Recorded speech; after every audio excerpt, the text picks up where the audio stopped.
The Rule of Three, Chapter 4. I maneuvered through the dead cars in the intersection leading into our neighborhood. Off to the left sat the gas station. There were a few cars parked there, and a big gas tanker stalled at the pumps. I'd meant to stop on my way home and get a fill-up, but I knew that couldn't happen now. My gas gauge showed half a tank. It always showed half a tank because it was broken.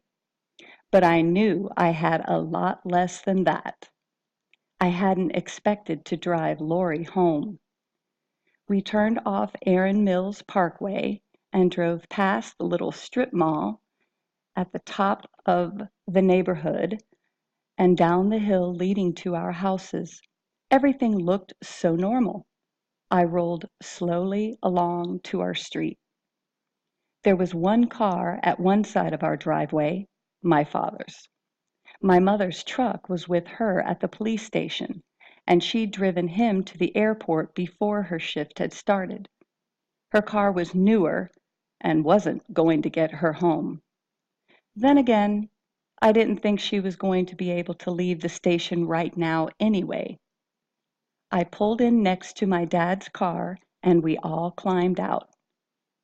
"Hey, Adam!" I turned around. It was our neighbor, Herb Campbell. "Look," Todd said under his breath. "It's James Bond." "Not quite 007, I said quietly. Herb walked over. He always walked quickly for a guy his age. He had to be almost 70. He moved in next door about a year ago.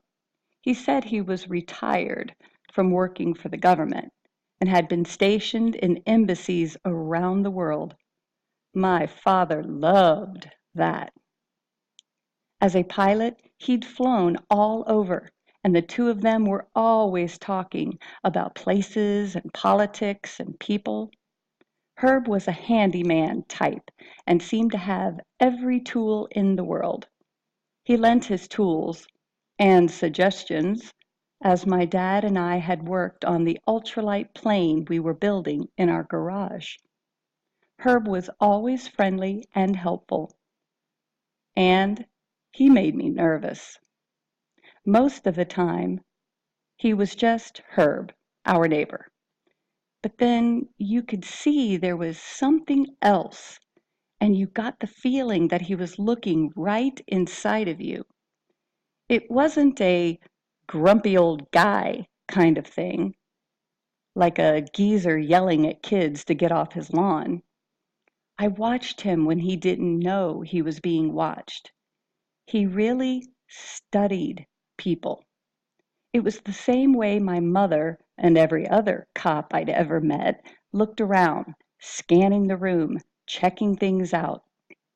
Herb never said much about his job to us, even when he was asked direct questions. He just said he'd been a paper pusher. But I had a feeling there was more to it. A lot more. Didn't spies work out of embassies? How crazy a thought was that? I'd only ever mentioned it to one person, Todd, and he never let me forget it. "What's it like out there?" Herb asked. "Pretty quiet," I said. "Nothing is moving." "Nothing that has computers," he said. "Obviously, your car is old enough to still work." "Sometimes old is better," Todd said. "I've been saying that for a while," Herb agreed with a smile. "It's just good to see you made it, even with a car that works. I was worried that you might not be able to get home." Herb did take an interest in our family. All my grandparents had been gone for years, and he was kind of the only older guy I knew, because he had nobody else. My mother had started inviting him to join us for holiday meals. My dad joked that she always took in strays. It was a little tricky But it wasn't that big a deal. I'm sure it'll all be fixed pretty soon, I said, trying to sound reassuring. Optimism is a fine quality, Herb said. We spoke to a guy who said it was the same in Milton, Todd said. This is not a standard power outage. This is something very different, something a little bit bigger than that, Herb said. He turned to my brother and sister. I have a generator, so there's electricity at my house. If you two are interested, you can go over to watch a DVD and have a cold drink. That would be great, Danny said. You might want to even dip into the freezer and make yourselves an ice cream cone. The twins weren't going to say no to that offer. He waited for them to leave before he continued. I was on the radio and I didn't think radios worked, Todd interrupted. My shortwave radio. I have an old tube set, completely analog. Those with digital sets are going to be out of luck. And broadcast stations, AM, FM, satellite, are all off the air. Herb is a ham radio operator, I explained. I pointed out the tall aerial that rose above his roof. I've been on the horn for the last hour. With the power down, most of my contacts are out of operation. I've reached a ham with an old set in Detroit. It's the same situation there. And in Chicago? I asked. Probably. Wait, is that where your father was flying today? I nodded. He took off early this morning and was scheduled to fly out this afternoon. When this afternoon? Herb asked. When was he due to fly out? There was an urgency in his voice, and then with a jolt to my heart, I realized why. This would affect planes, airplanes as well, wouldn't it? I don't know for sure. Let's not jump to any conclusions. When was your dad's return flight today? I checked my watch. He'd be in the air by now, but he would have been on the ground when it hit, if it hit at the same time there as it did here. It hit Detroit at the same moment as here, so Chicago would have gotten it at the same time too. Then he's fine, right? I asked. I can find out more about the general situation at night when my signals can travel farther, Herb said. I hope I can connect to more hams. So this is big, Todd said. Very big, Herb confirmed. Adam, I was wondering if you could do me a favor. Sure, I said. I need a ride. I don't have much gas, I said, looking for an excuse to stay put. It's not far. I should have just said no. Now it was too late. Todd, could you stay with Danny and Rachel? I asked.